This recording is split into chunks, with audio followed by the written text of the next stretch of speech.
안녕하세요. 혹시 구독자분들은 주변에서 이혼하는 부부를 보면 어떤 생각을 하시나요? 이혼하는 이유에 공감을 하시는지 아니면 그저 나한텐 일어나지 않을 남의 일처럼 생각하시는지요? 이걸 왜 묻냐면요. 사실 저는 굳이 말하자면 후자 쪽이었습니다. 결혼하면 남들처럼 평범하게 가정을 이루고 살 줄 알았고, 이혼이라는 건 내 인생에는 어울리지 않는 단어라 여겼어요. 하지만 저는 결혼 1년 만에, 그것도 30대 초반이라는 나이에 결혼 생활을 끝냈습니다. 하필 결혼하자마자 혼인신고까지 착실하게 한 바람에 짧은 결혼 생활 끝내는데도 몇 개월이라는 시간이 걸리긴 했습니다.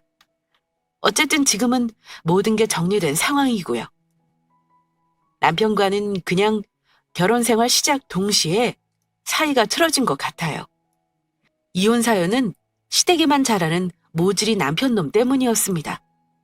이혼하고 나서야 안 거지만 결혼하면 아내의 부모보다 시댁이 우선이라고 생각하는 사람이 주변에 은근히 많더라고요. 하지만 저는 결혼했다고 해서 친정과 시댁을 두고 저울질하는 거 이해를 못하는 사람입니다. 내 부모 소중하면 남의 부모도 소중한 줄 알아야 하는 거고, 저도 그래서 시댁에 내 부모 대하듯 잘하려고 한때는 노력도 했습니다. 하지만 얼마 안 가 부질없다는 거 깨닫고 다 뒤집어 엎어버렸지만요. 아무리 자기 잘났다 하는 시댁이라 봤자 아들을 따로 떼어놓고 보면 별 볼 일 없다는 거 아는 건지 시부모님은 이혼하겠다는 저에게 사정사정 하셨습니다. 심지어 이혼하고 나서도 전화를 해서는 재결합하라는 어이없는 말을 하셨고요. 예, 네가 우리 아들이 성에 안 차서 이혼한 거 나 다 이해한다. 내 아들이 부족해서 그러는 것도 다 알아. 근데 이혼은 너희 둘에게 좋을 것 하나도 없어.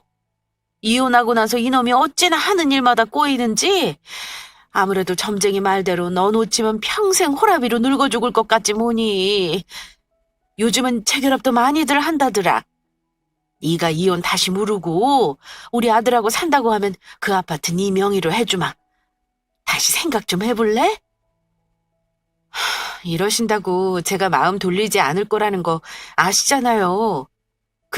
그거 아쉬우면 제가 이혼했겠어요? 어머니가 이러시니까 아들이 저 모양으로 이기적이죠. 가서 아들이나 사람 만드세요. 앞으로 이런 전화 다시는 하지 마시고요. 마치 재결합을 마음만 먹으면 할 수 있는 거라 착각하시는 것 같더군요. 제가 단호히 거절하길 몇 차례 하고 나서야 저를 괴롭히는 걸 그만두셨습니다. 제가 결혼했던 때로 돌아가 얘기를 해보자면요. 제가 결혼한 시기는 코로나가 한창 창궐하던 때였습니다. 결혼을 이미 한 번 미룬 상태였고 신혼집은 이미 입주까지 한 상태라 하객이 얼마 없더라도 결혼식은 어떻게든 해야만 했던 상황이었습니다. 시부모님이 사업을 하셔서 서울 근교에 집 2채를 가지고 계세요. 그중 한 채를 저희 살라고 해주셔서 감사하게도 그 집에 살기로 했었고요. 결혼 준비하면서는 한 번도 싸우지 않았습니다. 저는 남편 쪽에서 집을 해왔으니 예단 혼수 다 합쳐 3천 정도 드렸습니다. 이 정도면 저는 할 만큼 했다 생각했습니다. 시가 쪽에서도 별 얘기 없으셨고요. 그런데 생각해보면 이미 결혼식 때부터 저의 결혼 생활은 파국이 예상되었던 것 같아요. 저는 몰랐는데 제 동생이 시댁에서 우리 친정에 대해 수군거리던 말들을 나중에 전해줄 때 정말 기가 막혀 말이 안 나왔던 적이 있었습니다. 결혼식 후 패백을 해야 한다길래 옷까지 다 입고 준비까지 마친 상황에서 난데없이 시댁 식구들이 저를 받지 않겠다고 해서 패백 준비했던 값만 고스란히 치러줬던 일이 있었는데요. 저는 패백이라는 게 정확히 뭔지 몰랐어요. 그냥 시가 식구들에게 절을 하는 거라고 막연히 생각했습니다. 그런데 패백을 하면 시가 식구들이 절값을 줘야 한다고 하더라고요. 나중에 동생이 말하기를 언니네 시가 식구들 진짜 괜찮은 집안인 거 맞아? 나는 영 기분이 안 좋아. 다 준비해놓은 패백을 굳이 안 하겠다고 하는 거 솔직히 절값 주기 싫어서 그런 거잖아. 결혼할 때 아예 생략했으면 상관없는데 전부 하라고 해놓고서 당일날 그러는 법이 어딨어. 정말 경우 없다. 여건이 안 되면 취소할 수도 있는 거지 뭐. 네 형부도 나한테 미안하다잖아. 이미 지난 일인데 어쩌겠니? 언니는 모르겠지만 나는 내 귀에 들리는 소리가 있었으니까 하는 말이야. 언니 시가 식구들이 뭐라고 그런 줄 알아? 신부 쪽 집안이 별로인데 신부가 공기업 다니는 거 하나 보고 며느리 들인 거라더라. 예단비 받은 것도 얼마 없는데 절가까지 줘야 하냐면서 패백 안 하겠다고 한 거라고. 말을 하려거든 나한테 들리게나 하지나 말든가. 정말 웃기는 집안 아니야? 언니, 혹시 나한테 숨기는 거 없지? 살다가 힘들면 꼭 나한테 감추는 거 없이 말해야 해. 알겠지? 우리는 엄마가 없으니까 우리끼리 서로 지켜줘야지. 동생이 결혼 직후에 이런 말을 하는 거 듣고 기분이 좋지 않았던 게 사실이긴 합니다. 하지만 그때는 이미 결혼식을 해냈다는 것과 결혼 계획에 들뜬 나머지 그런 말이 귀에 들어오지는 않았습니다. 그러고 보니 저보다 3살이나 어린 동생이지만 어찌 보면 저보다 사람 보는 눈은 있었구나 싶네요. 동생이 저런 말을 했던 건 사실 그럴 만한 이유가 있었습니다. 저는 친정엄마가 일찍 돌아가시고 안 계세요.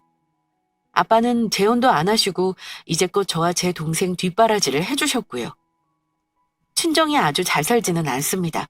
하지만 아빠 사는 아파트 있으시고 노후 대비도 자식한테 기대지 않을 정도로는 준비해 놓으셨어요. 저는 결혼 준비하면서 엄마가 안 계신 게 흠이 될 거라고는 생각해 본 적이 없습니다.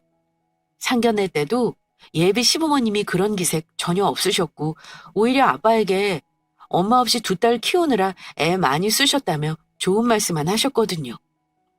코로나 때문에 결혼식을 한번 연기했을 때만 해도 저는 시부모님에게 제가 그럭저럭 마음에 드는 며느리인 줄 알았습니다. 결혼식까지 다 하고 동생에게 그런 얘기를 듣고 나서야 문득 결혼 전 어머니가 저에게 했던 말이 떠오르는 게 있었습니다. 결혼 날짜를 다시 잡고 모든 준비가 끝난 시점에 시어머니가 저에게 뜻밖의 얘기를 물으셨던 적이 있습니다. 예, 혹시 결혼식 날 혼주석에는 누가 앉기로 한 거니? 엄마가 안 계시니까 혹시 네 친정아빠 혼자 계실까 봐 미리 물어보는 거다. 저는 사실 혼주석에는 당연히 아빠가 앉으시고 엄마가 안 계시니 아빠 혼자 앉으실 거라고 생각했습니다. 다른 사람을 앉혀야 한다는 것 자체를 생각을 안 했어요. 제가 대답을 못하자 이러시더라고요. 사실 우리 쪽 집안에서는 네가 엄마 안 계시는 거 모르는 친척들이 많아. 뭐 좋은 일이라고 내가 먼저 떠들기도 그래서 말 안 했다. 근데 혼주석 비운 거 보고 혹여 이런저런 말 나올까 봐 싶어 미리 물어보는 거야. 너희 집안에 엄마 대신 앉아주실 분 안 계시는 거니? 떠오르는 건 큰엄마와 작은엄마뿐이라 어머니에게 일단 큰엄마에게 부탁하겠다고 말씀을 드렸습니다. 그런 것까지는 제가 미처 생각을 못했어요. 어머니, 일단 저도 큰엄마께 말씀드려 볼게요. 그랬더니 어머니가 잠시 머뭇거리는가 싶더니만 이런 말씀을 하셨습니다. 저기, 너희 큰어머니는 나이가 너무 많으시지 않니? 그러지 말고 나랑 나이 비슷한 너희 작은엄마나 고모님한테 부탁했으면 하는구나. 어머니 말에 알겠다고는 했지만 시어머니가 하시는 말을 듣고 나니 마음이 좀 심란하긴 했습니다. 물론 저에게 기분 나쁜 투로 말씀하신 건 아니었어요.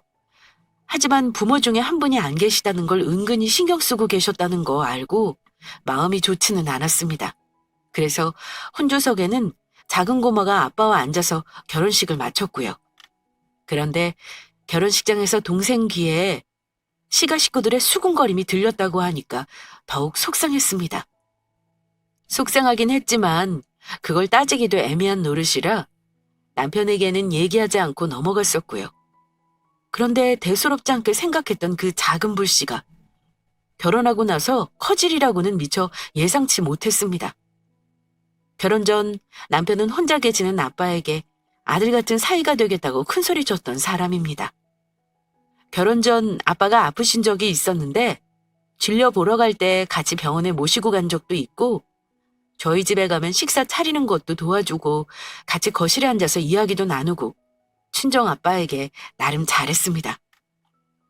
그랬던 남편이 사람이 결혼하고 나서는 자기네 집만 챙기고 친정에게 득볼 것 없다는 듯 행동하기 시작했으니 제가 느낀 배신감은 이루 말할 수 없었습니다.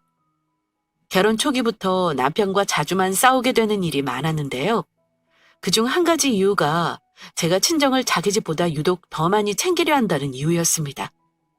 친정과 시댁 모두 집에서 20분 거리로 가까운 곳에 사는데 저는 시댁을 챙기는 만큼 친정아빠도 들여다보는 게 당연하다고 생각했습니다.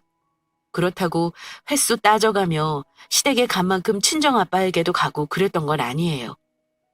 동생이 아직은 아빠랑 같이 살고 있기도 하고 아빠도 아직 젊고 정정하십니다. 자식들 챙김 받아야 하는 처지는 절대로 아니에요. 솔직히 말해 시댁에 3번 간다고 하면 친정에는 1번 가는 정도입니다. 그나마 결혼 초반에는 자주 가지도 못했고요. 그런데 남편이랑 몇 번 친정아빠 집에 가면 결혼 전과는 달리 이상한 태도를 보였습니다. 남편은 친정에 가는 걸 우리 아빠를 생각해서 가는 게 아니구나라고 제가 느낀 일이 있었는데요. 저는 아빠 집에 가면 반찬도 좀 해드리고 식사는 집에서 먹거나 가끔은 드시고 싶다 하는 거 나가서 외식을 하곤 했어요. 그런데 남편이 되게 이러더라고요. 다른 집들은 처가에 가면 장모한테 대접받는다는데 우리는 매번 우리가 장인어른한테 밥 사고 베풀고 오네. 본인은 생각 없이 뱉은 말인지는 몰라도 저는 남편이 하는 말 듣고 순간 굉장히 기분이 나빴습니다. 당신 무슨 말을 그렇게 듣는 사람 기분 나쁘게 해? 당신이 우리 집 가서 베풀고 온다니 나는 뭐 당신 집에 가서 대접받은 적 있어? 당신은 대체 무슨 대접을 받고 싶어서 그런 말을 하는 건데? 저도 순간 화가 나서 물론 언성이 높아진 건 사실입니다. 하지만 남편은 제가 하는 말을 감정적으로 맞받아쳤습니다. 사실을 말한 건데 뭐 그렇게 발끈해? 솔직히 그렇잖아. 주변에 결혼한 사람들이 있으면 한번 물어봐라. 처갓집 가면 어떤 대접 해주는지. 게다가 나는 결혼할 때 우리 부모님이 집도 주셨잖아. 내 입장에선 충분히 아쉬울 수 있는 거 아니야? 그렇다고 당신이 혼수나 예단을 뭐 거창하게 해온 것도 아니고 말이야.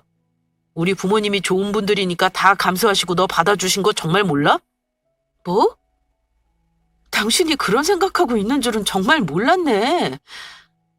그렇게 대접받고 싶고 고가우면 다음부터는 나 아빠 집 갈 때 따라오지 마. 그냥 나만 다녀올 테니까 당신은 집에서 쉬던지 당신 어머니나 보러 가. 저는 남편이 그런 생각을 하고 있다는 걸 몰랐습니다. 대접 못 받는 게 아쉬우면 아예 친정에는 저 혼자만 갈 거라고 말했고요. 그런데 그 이후로 저 혼자 간다고 해도 꼭 따라 나서서는 사람 속을 뒤집어 놓기 일쑤였습니다. 따라오지 말라는데도 따라와서 사람 속을 뒤집어 놓는 건 무슨 심보인지 미치겠어요. 가령 이런 식입니다. 아빠 집에 가면 남편은 아빠에게 왔다는 인사를 하고 나서는 소파에 누워서 핸드폰으로 게임만 합니다. 아빠가 사위랑 대화하고 싶어서 옆에 앉아 잘 지내는지 근황을 물으면 핸드폰에서 얼굴도 떼지 않은 채 건성으로 대답합니다. 화장실 가고 밥 먹을 때 아니면 일어날 생각을 안 해요. 제가 밥하고 반찬 만드는 동안 식사 준비를 제 동생이 하고 있으면 적어도 수저라도 챙기고 본인이 먹은 그릇 정도는 싱크대에 넣으라고 부탁을 해도 들은 척도 안 합니다. 그러면서 한다는 소리가 내 친구들도 처갓집 가면 사위 대접받고 아무것도 안 한다던데. 이럽니다. 핸드폰 삼배경에 빠져서는 제가 몇 번을 불러야지 식탁으로 와서 수저를 듭니다. 그리고는 아빠에게 맛있게 드시라는 형식적인 인사말조차 없이 먼저 자기 입에 국을 쳐 넣습니다. 그마저도 먹으면서 국이 싱겁다, 반찬이 안 맵다, 국내산 재료 아닌 거 아니냐 등 짜증나는 소리만 하고 있어요. 더 당황한 건 저와 아빠가 아직 식사를 하고 있었는데도 본인 다 먹었다면서 먹던 그릇 그대로 식탁에 두고는 다시 소파로 가서 핸드폰을 들여다봅니다. 한두 번도 아니고 매번 저런 식이니까 저는 당연히 친정의 남편과 같이 가고 싶지 않았고요. 아빠 모시고 어디 기분 전환이라도 하려고 바람 쐬러 갈라치면 사람 많다는 소리를 하면서 가기 싫다 하길래 집에 혼자 놔두고 갔습니다. 그러니 저도 이럴 거면 친척집에 나 혼자 다닐 테니까 따라 나서지 말라는 소리를 한 거였고요. 제가 한 번은 동생이랑 아빠랑 여행을 보내드린 적이 있었는데 그게 또 고가웠던 건지 장인어른 여행 보내줬으니까 다음 달에는 우리 부모님 모시고 여행 다녀오자. 양가에 똑같이 하자고 한 건 너였으니까 불만 없지? 이렇게 말합니다. 가고 싶으면 당신이 모시고 다녀오지 그래? 나도 굳이 당신이랑 가자고 안 했고 당신 부모님도 며느리 따라가면 불편하실걸? 아들이랑 가는 게 좋으시겠지. 그러면 발끈하면서 저에게 자기 혼자서는 가지 않겠다는 말을 합니다. 내가 이혼한 사람도 아닌데 혼자 우리 부모님 모시고 다녀오라는 거야? 나 혼자는 안 가. 우리 부모님도 당신 안 가면 괜히 부부 사이 나쁜 거 아니냐고 생각하실 거 아니야. 당신 어디 모자라? 다 큰 성인이 그거 하나 부모한테 설명 못해서 본인 부모 모시고 혼자 여행을 못 간다는 건데 내가 당신한테 우리 아빠 모시고 같이 여행 가자고 해도 당신은 차 막히고 사람 많아서 싫다고 했잖아. 너는 친정하고 우리 집을 똑같다고 생각하냐? 너 결혼할 때 장인어른이 뭐라도 해주신 거 있어? 우리 쪽에서 많이 해주셨으면 당연히 우리 부모님한테 더 신경 쓰고 잘해드리는 게 맞는 거야. 이러니 싸움이 빈번하게 일어날 수밖에 없죠. 요즘 세상이 어떤 세상인데 시댁 도움 많이 받은 만큼 잘하라는 말을 하는 건가요? 시댁에 받은 만큼 더 잘하라는 말에 저는 번번이 자존심이 상했고 잘하고 싶은 마음도 오히려 사라져버리는 기분이었습니다. 저도 결혼 초반에는 시댁이 아직 어렵고 불편하니 가면 어머니 말씀 고분고분 따르고 이것저것 배우려고 했습니다. 그런데 어머니가 한 번은 지나가는 말이었는지는 몰라도 저한테 이렇게 말씀하신 적이 있었습니다. 우리 현수한테 듣자 하니까 너 친정에 꽤나 자주 간다며? 우리 집에는 이런저런 핑계 대면서 안 오다가 지금 거의 한 달 만에 온 거 아니냐? 내가 너 친정만 챙긴다고 뭐라 하는 거는 아니야. 근데 우리 아들이 네 친정 간다고 장모도 없으니 사위 대접하는 것도 아니잖아. 나는 그거 생각하면 은근 서운하다. 앞으로는 내가 말 안 해도 자주 좀 오고 굳이 친정 갈 일 있으면 나한테 미리 말 좀 하고 가도록 해. 아휴, 이러니 부모가 다 있는 집 자식이랑 결혼시키려고 하는 거다. 그런데 듣고 보니까 이건 아니다 싶은 거예요. 그 말은 제가 친정에 갈 때마다 어머니한테 허락을 받고 가라는 거잖아요? 게다가 부모가 다 있는 집 자식이라는 말을 듣고 너무 자존심이 상했던 저는 무심코 대답을 하려다 말고 이렇게 말씀을 드렸습니다. 어머니, 근데 제가 친정 가는 걸 왜 어머니한테 허락을 받고 가야 하는 건가요? 한 달 만에 어머니 댁에 온 게 못마땅하신 것도 솔직히 이해가 안 가고요. 제가 뻔질나게 저희 아빠 보러 들락거리는 것도 아닌데 이런 말씀 하시는 거 솔직히 불편하네요. 제가 제 부모 보러 가는 걸 왜 어머니 눈치를 봐야 하는지 모르겠고요. 죄송하지만 그렇게는 못하겠어요. 대신 어머니 서운하지 않게 자주 오도록 할게요. 저는 최대한 예의를 지켜서 한 말이었다고 생각합니다. 하지만 저의 말을 들은 어머니는 기분 나쁜 얼굴을 하시며 이런 말씀을 하셨습니다. 집도 가까이 살면서 일주일에 한 번을 얼굴 보고 살아야 가족이지. 안 오면 니들 어찌 지내는지 궁금하니까 친정 가느라 못 온다면 미리 얘기하라는 거야. 그냥 어른이 말하면 알았다 얘기하면 될 것을 뭐 어려운 일이라고 시어미한테 따지고 두는 거냐? 이렇게 역정을 내시는 바람에 제가 뭐라 더 말을 할 수가 없었습니다. 게다가 이런 상황을 같이 보고 있었던 남편은 그 자리에서는 아무 말 하지 않다가 집에 와서 저에게 다시 한번 따져 묻기까지 했습니다. 당신 어머니한테 아까 그게 무슨 태도야?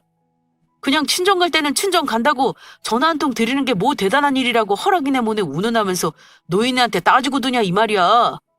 우리 어머니가 마음 좋은 분이시니까 당신 결혼할 때 친정 부족한 거 다 감싸주신 건 생각 안 하나 봐?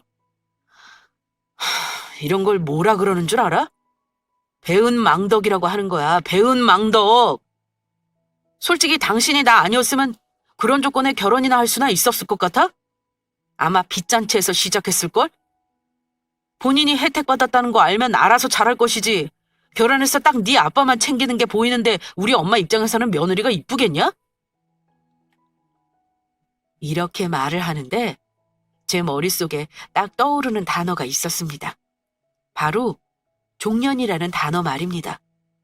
내가 이 집에 대등한 위치로 시집 온 게 아니라 시댁보다 부족한 집에서 종년 하나를 드리려고 했구나 싶었습니다. 내가 그렇게나 부족한 사람인 줄 몰랐네. 당신은 그렇게나 잘난 사람이 대체 왜 나랑 결혼한 건데? 우리 집 덕 볼 거 없는 거 알고 결혼한 게 당신의 집 종년 만들려고 한 거였니? 그렇다면 당신이 생각 잘못했네. 당신의 집은 뭐 재벌이라도 되는 거야? 그래, 집 해주셔서 고맙다 쳐. 누가 들으면 10억이라도 되는 집 해주신 줄 알겠다. 이 정도 집은 내가 대출받아서도 충분히 감당할 수 있어. 요즘 4억짜리 아파트가 뭐 비싼 줄 알아? 어쨌든 어머니가 나 이뻐하시건 말건 나는 우리 집에 시댁 눈치 보면서 자식 노릇 안 할 생각 없으니까 기대하지 마. 사사건건 집 해왔다는 걸로 유세를 떨며 제가 자기네 집에 비해 부족하다는 말을 하는데 솔직히 그 말 들으면 콧방귀 나옵니다. 시댁이요? 사업해서 집이 두 채라고는 하지만 결혼해서 보니 재산보다 빚이 더 많은 집이었습니다. 아버지가 수입이 그만큼 있으시니 빚이 어느 정도 있는 거 이해는 합니다. 하지만 그걸 자식들에게 떠넘겨서 이자를 같이 내자고 하는 거면 문제가 다르죠. 본인들이 감당 못할 만큼 버려놓고는 나중에 재산 처분하면 다 정리할 수 있을 거라 큰소리 치는 거 솔직히 저는 못 믿습니다. 그 전에 사업이 망할 수도 있는 거고요. 그거에 비하면 연금 꼬박 나오시고 빚 없는 우리 친정이 더 속편한 처지 아닌가요? 아마 그날 결혼하고 나서 남편과 가장 심하게 싸웠던 것 같습니다. 사고방식이 다른 것도 문제지만 우리 친정에게 너무나 무례한 남편에게 정말 화가 나더라고요. 이건 고친다고 고쳐지는 게 아니라는 걸 잘 알기에 마음이 더 괴로웠습니다. 부부 당사자 문제보다 가족들을 문제 삼으며 싸우는 게 얼마나 자존심 상한 건지 아마 당해보신 분들은 아실 겁니다. 남편과 그렇게 사이가 틀어지고 나서는 저도 기대하는 게 별로 없어서 어지간하면 말을 섞지 않았습니다. 결혼하고 처음으로 이혼이라는 걸 할까 생각을 했던 것도 그 시점인 것 같네요. 그래도 결혼 생활하는 동안에는 서로의 집에 할 도리는 해야 한다고 생각했던 저는 제사며 명절, 어버이날 등등 챙겨야 할 건 다 챙겼어요. 물론 남편에게도 우리 집에 일이 있으면 몰라서 못했다는 말 나오지 않게 얘기는 했습니다. 아빠 생신 앞두고도 남편이 뭐 그리 잘할 거라고 기대도 하지 않았습니다만 어쨌든 얘기는 했어요. 제가 생신상 차려드리려 했지만 아빠가 김서방 불편하다며 굳고 말리셨고 편하게 외식하자고 하셔서 그러기로 했고요. 우리 아빠 이번 주말에 생신인 거 알지? 그날은 그냥 외식하기로 했으니까 그렇게 알고 있어. 식구들 적으니까 굳이 예약할 필요는 없고 아빠가 좋아하시는 갈비나 먹으러 갈까 해. 그랬더니 남편이 이러더라고요. 식당은 내가 알아볼게. 장인어른 드시고 싶다는 거 내가 전화드려서 물어보지 뭐. 이러더라고요. 속으로 이 인간이 그래도 장인어른 생신은 챙기려 하는구나 싶어서 그러라고 했습니다. 제가 일주일간 정신없이 살다가 하루 전에 문득 남편이 식당 예약이나 아빠 생신 선물 용돈은 준비했는지 떠올라서 물어봤는데 이러더라고요. 용돈은 당신이 준비하지 그래. 대신 식사는 내가 대접할게. 뭐 좋은 거 먹으러 가려는 거야? 저는 내심 남편이 근사한 곳을 예약했나 싶어 물었지만 남편은 심드렁한 표정으로 아니 뭐 장인어른이 비싼 건 싫으시대서 내가 적당한 곳으로 모시려고 가려고 해. 이러길래 저는 더 이상 묻지 않았습니다. 괜히 캐물으면 준비한 사람 사기 저하시킬 것 같아서요. 하지만 저의 기대는 아빠 생신 당일날 와장창 무너지고 말았습니다. 어디 대단한 곳을 모시고 가려는 듯 차에 태우고서는 기껏 간다는 곳이 TV 어디에 맛집으로 나왔다는 체인점 국밥집이었습니다. 주차장에 차를 대는데 너무 화가 났지만 아빠 생신인데 차마 그날을 부부싸움으로 망칠 수는 없는 노릇이라 일단 참았습니다. 당신이 가자고 한 곳이 여기야? 여기가 맞아? 이를 악물고 물어봤더니 남편 놈은 천연덕스러운 얼굴로 장인어른 국밥 좋아하시잖아. 내가 여쭤보니까 비싼데 절대 싫으시다고 국밥 한 그릇씩 먹자고 하시길래 여기로 했어. 여기 나름 맛집이라 점심때는 줄 서서 먹는 곳이야. 장인어른도 여기 괜찮으시죠? 거기야 대대고 싫다고 할 부모가 있겠습니까? 사위가 데려온 곳인데 당연히 좋다고 하시죠. 그럼. 김서방이 나 좋아하는 곳으로 마침 딱 데리고 왔네. 수연아, 아빠가 가자고 한 곳이야. 여기서 간단히 먹고 근처 분위기 좋은 찻집에 가서 커피 한 잔씩 먹고 가자. 아빠는 그거면 됐어. 전혀 서운한 기색을 안 하시면서 말씀하시는데 제가 남편에게 화를 낼 수는 없었고 일단 남편을 따라서 국밥집에서 식사를 마쳤습니다. 식사하면서 아빠에게 용돈도 드렸고요. 그런데 제 동생은 국밥을 먹는 내내 말이 없었습니다. 동생도 당연히 제 마음이 어떤지 눈치챘겠죠. 한마디 하고 싶었겠지만 저 때문에 아무 말 못하는 거 알고 있었습니다. 그리고 집에 와서 남편에게 당연히 좋은 말이 나올 리 없었던 저는 따져 물었습니다. 당신 우리 집에 그렇게 우습니? 나만 우스운 게 아니고 우리 아빠 내 동생 다 우습게 보이나 봐. 일주일 전에 당신이 알아보겠다고 했을 때 고급 식당은 기대도 안 했지만 적어도 우리 아빠 좋아하시는 고깃집은 데려갈 줄 알았어. 근데 국밥집? 그것도 아빠 환갑생신에 국밥집이 말이 되니? 설마 당신 우리 아빠 좋다고 하신 걸 고지고대로 좋다고 알아들은 거야? 나 정말 아까 화내고 싶은 거 아빠랑 동생 때문에 참은 건 줄이나 알아. 거기서 생각이 짧았다며 사과라도 한마디 했다면 저는 조금 마음이 수그러졌을지도 모릅니다. 하지만 남편은 제가 하는 말에 더 거세게 맞받아쳤습니다. 야, 국밥집이 뭐가 어떻다고 그래? 장인어른 생신이니까 장인어른이 좋다는데 간 거고 맛있게 드셨다잖아. 어디든 한 끼 맛있게 먹었으면 된 거 아니야? 당신 괜히 자격지심 있어서 국밥집 데려간 거 고깝게 생각하는 거 아니냐고. 그리고 솔직히 말해서 당신네 집 사는 걸 봐라. 분수에 맞게 먹어야지. 뭐 어디 더 비싼 데 가기를 원하는 건데. 그럴 거면 나한테 정하라 하지 말고 당신이 정하지 그랬냐? 뭐? 분수? 당신 지금 분수라고 했니? 말 다 했어? 우리 집 분수에 맞게 국밥이나 먹으라는 건 또 뭔데? 내 분수는 어떻고 당신 분수는 어떻다는 거야? 나 당신이 그딴 생각하고 있는 줄 알았으면 결혼 안 했을 거야.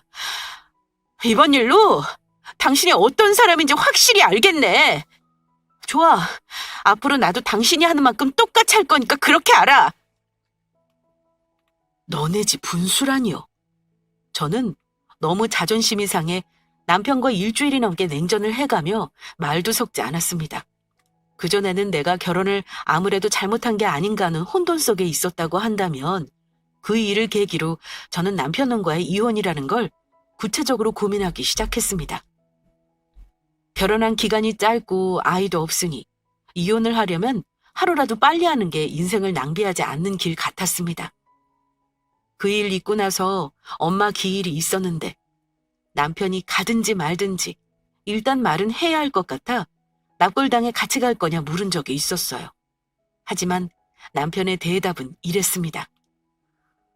평일날은 피곤해. 그날 저녁 친구들 모임도 있고 그냥 당신네 식구들끼리 다녀오지 그래.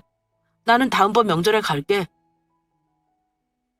가기 싫어하는데 저도 두말하지 않았고 단 이렇게 말은 했습니다. 그래? 그럼 나도 앞으로는 당신의 제사는 안 갈 거니까 그렇게 알아. 그 말에 알았다고 하고는 별다른 반응을 안 보이길래 잘 알아듣는 줄 알았습니다. 그런데 제가 그냥 하는 소리로 대수롭지 않게 들었는지 얼마 후에 시댁 제사가 있다며 저에게 음식하러 몇 시에 갈 거냐 묻는 거예요. 그래서 저는 우리 엄마 기일에 당신이 납골당 안 간다고 했을 때 나도 당신의 제사 안 간다고 말했잖아. 설마 흘려들은 거야? 당신이 선택한 거 나는 강요하지 않았으니까 이제부터 나한테도 강요하지 말고 혼자 가. 그랬더니 시어머니가 전화 와서 둘이 부부싸움한 거 부모 앞에서 티낸다고 저를 나무라셨지만 저는 끝내 시댁에 안 갔습니다. 한 번이 어렵지 솔직히 그러고 나니까 생각보다 아무렇지도 않고 오히려 속이 시원하더라고요. 저 그러고 나서 그 뒤 시어머니가 하루 걸러 전화해서는 남편이 철이 없고 생각이 짧아 그러니 저더러 아들 하나 키운다 생각하고 구슬려가며 살라고 하길래 그러기 싫다고 대답했습니다. 어머니 입장에서는 저도 참 고집센 며느리라 생각했겠지만 남편 놈이 처갓집 분수를 운운했던 것만 떠올리면 당장이라도 이혼하고 싶은 마음이었습니다. 그런데 몇 달 뒤에 시어머니 생신이 있었는데요. 결혼한 첫 해 시아버지 생신상은 제가 직접 차려드렸어요. 혹시 나한테 또 생신상 차리라고 하면 안 하겠다 해야지 마음먹고 있었는데요. 남편 역시 저와 사이가 좋지 않으니 그런 건 바라지도 않은 것 같았습니다. 저한테 이러더라고요. 이번 어머니 생신은 주말에 큰아버지 댁이랑 작은아버지 댁이랑 다 같이 모여 식사할까 해. 지난번에 친구들이랑 호텔 뷔페 가니까 먹을만하고 좋더라.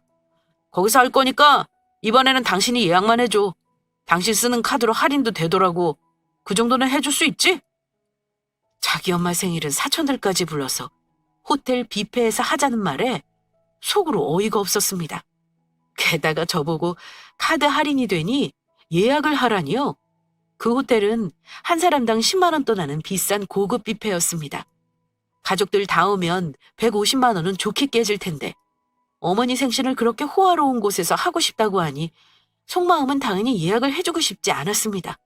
아빠 생신날 남편 놈이 했던 짓 떠올리니까 화가 나기까지 했고요. 하지만 일단 예약을 하겠다고 대답은 했습니다. 하루 전날 남편이 묻더라고요. 여보, 당신 내일 어머니 점심 식사 말이야.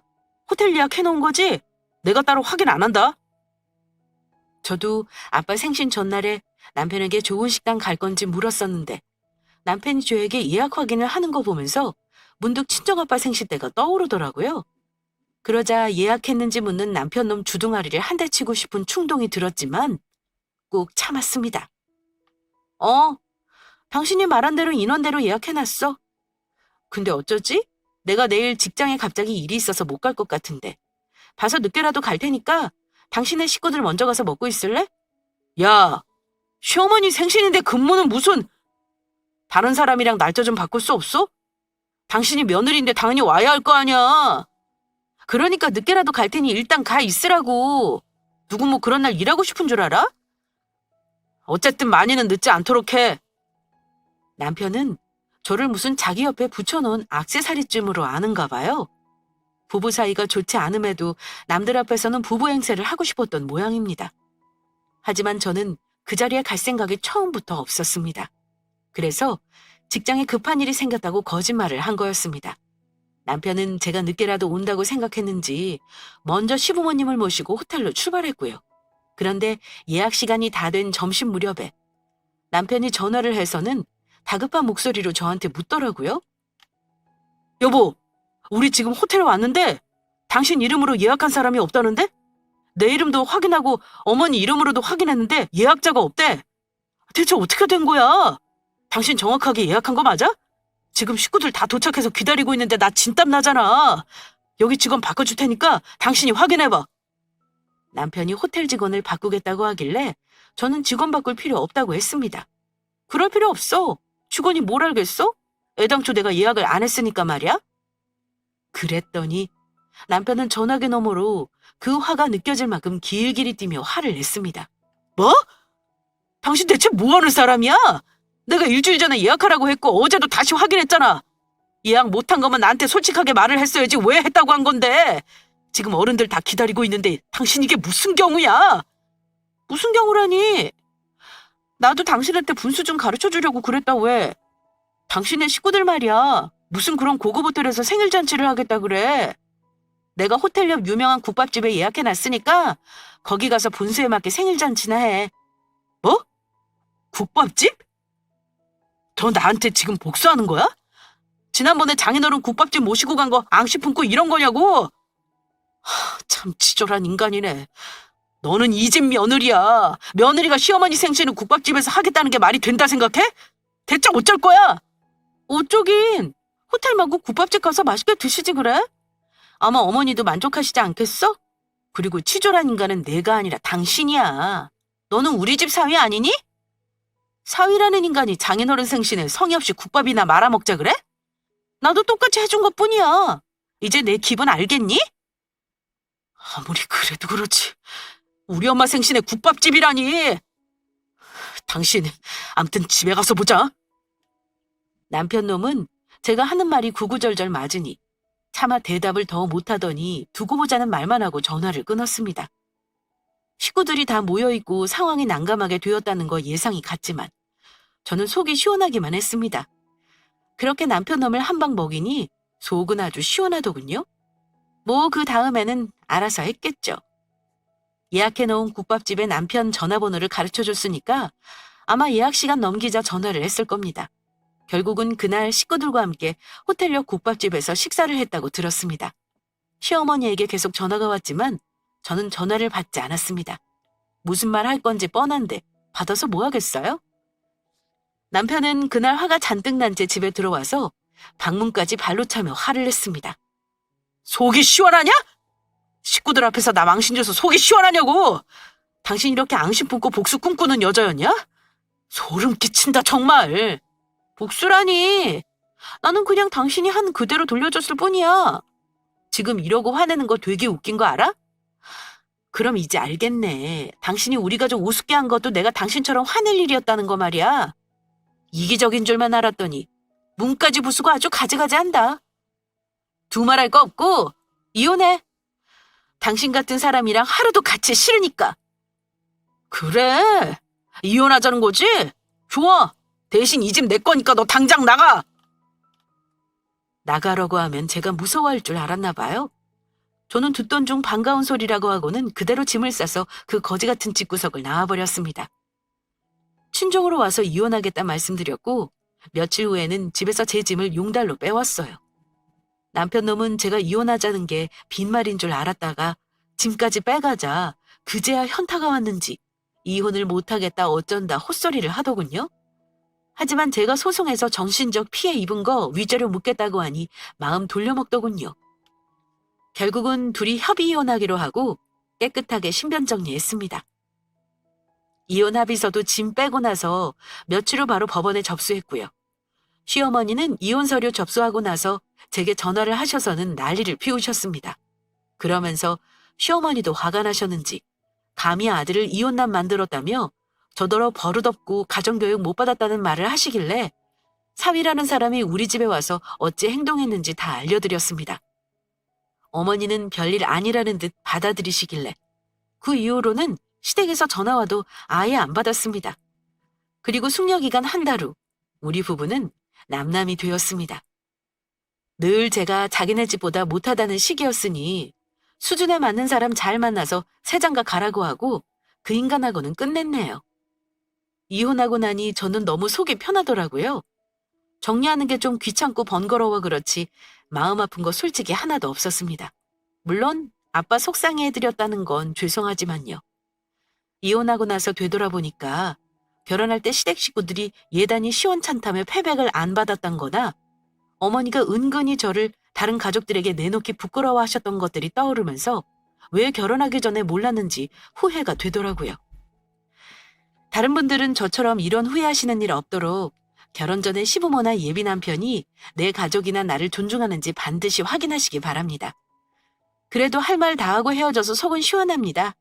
이혼하고 얼마 후까지 시댁에서 저한테 매달리는 걸 보면 아마 자기 아들이 어디 가서 저만한 와이프 못 얻을 거라는 거 어머니도 아셨던 것 같네요.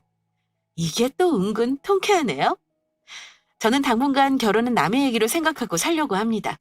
저의 이혼 사연은 여기까지 하겠습니다. 긴 사연 끝까지 들어주셔서 감사합니다.